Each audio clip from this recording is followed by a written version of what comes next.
Okay, so for my episode that I watched the SVU Law and Order um, season 15, episode 1, Surrender Benson. It's where this guy is on trial for murdering and raping and trying to kill these girls, and every time that he goes to trial, he gets off, like he's free, and they can't they cannot charge him with anything. His lawyer happens to be his girlfriend, quote unquote, and however, the speaker in the trial had credibility. They did have credibility against against the guy that was doing these things. They knew his pattern. They could prove every little detail. However, his lawyer could counteract it, and because they were dating, she could say that he was with her the whole time, and they made up stamps that looked like that looked like he was with her the whole time. Now, the emotional proof that they had was the guy, his dad, was molesting his sister and was raping his sister, and while the guy was watching TV. And so that was kind of a sensory moment, which was to let others feel sad and bad about the way he had gone through, when really it was just messed up and it was so crazy. However, at the end of that, the guy ended up saying that that did happen, but also he partook as well, and that his sister came out and escaped from his dad's, and he ended up molesting his own sister as well. So I feel like he used part of that to feel bad for him, but then it's like he didn't have that at the same time.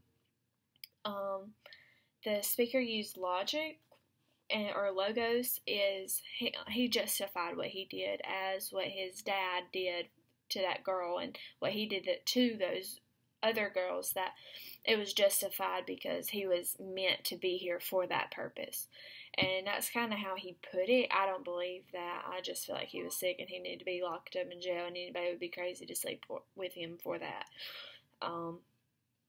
However, after watching this whole episode, the attributed intention of the writer of this episode, if I understand that question correctly, the intentions were to grab a hold of something, okay?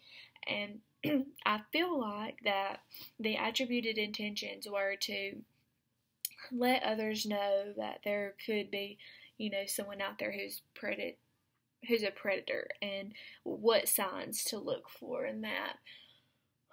But I think that's correct. However, I'm not too sure on how that would play in. Also, I understand that this is kind of we're supposed to think of a different show, but for 3 it says describe a TV show character that you identify with Burke's definition of identification. I really don't know of one other than Full House.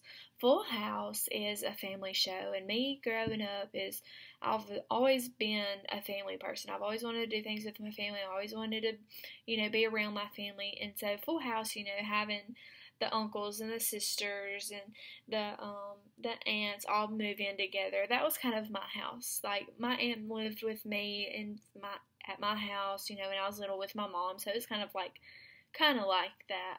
So I identify with that. Just having family oriented. That's how I do that. And so in Full House, the values of the show was to raise up the girls. Like, their intentions were to raise up the girls, like the 2 twins and Stephanie and DJ. And they were trying to raise us up as a single dad. Well, I could relate to that because my mom was single, but even though she wasn't a man, she was a woman. It was kind of the same thing, trying to just raise 2 kids, but he had 3 or 4, so it was just kind of, I can relate to that also. The values were just to be a family. The values was to be a family and to make it known that they were family and to love one another, and that's what was provided within my home as well. Also, this is completely different. I feel like this is off topic of what this was supposed to be, but on number 5, question 5, it says look at various group pages, social media sites, products, or even gatherings established by fans of the show. Describe a few of them, especially any ones you find extreme about just a very popular show with a fan base. Well, mine is not really a show. It's more like a comedy series that you can find on Facebook and stuff like that. It's called Wildin' Out by Nick Cannon, and it is found on MTV, so I guess you can watch that as well. However, they are like so funny because it's a comedy, and it's actually a comedy worth watching because it's so many games within one episode that it's just, you're just going to laugh the entire time. And so the phrase or a symbol from the show that has gone viral, well, since they're a TV show, they're kind of already viral, but they're also on Facebook, and they have like 2.8 million subscribers, okay, on YouTube. And one of their games that they play is,